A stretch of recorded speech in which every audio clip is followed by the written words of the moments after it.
PTE කියන exam එක හින්දා ගොඩක් ළමයි තමන්ගේ රට යන හීනේ අතෑරගෙන ඇති. හැබැයි කියන්න ඕනේ දේ තමයි ළමයි අදටත් මේ ඉංග්ලිෂ් එක්සෑම්ස් අතර තියෙන ලේසිම එක්සෑම් එක PTE එක්සෑම් එක. ඉතින් මම මේ පෙන්නන්නේ අප්‍රේල් මාසේ 2026 අප්‍රේල් මාසේ මගේ දරුවන්ගේ රිසල්ට්ස්. ඉතින් මෙතන පේනවා ඇති ඔයාලට බොහොම අඩු ස්කෝර් එකක ඉඳලා තමන්ගේ ටාගට් ස්කෝර් එකට ගියපු අය ඉන්නවා. එහෙම නැත්නම් එකපාරම ටාගට් ස්කෝර් වලට ගියපු අය ඉන්නවා.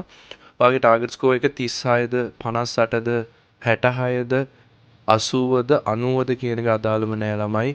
මේකේ බොහොම සරල ස්ටෙප්ස් ටිකක් ෆලෝ කරන්න තියෙන්නේ. ඉතින් ඔයාලට පේනවා ඇති ගිය මාසේ සාර්ථකත්වය කොහොමද කියලා. ඉතින් අප්‍රේල් මාසේ කියන්නේ ළමයි ගොඩාක් අඩුවෙන් එක්සෑම් එක ගන්න මාසයක්. මොකද අවුරුදු මාසේ හින්දා සහ ඉන්ටේක් එකක් ටිකක් ඈත තියෙන හින්දා ළමයි ගොඩක් try කරන්නේ ඉන්ටේක් එකට කිට්ටු කරලාම එක්සෑම් එක ගන්න.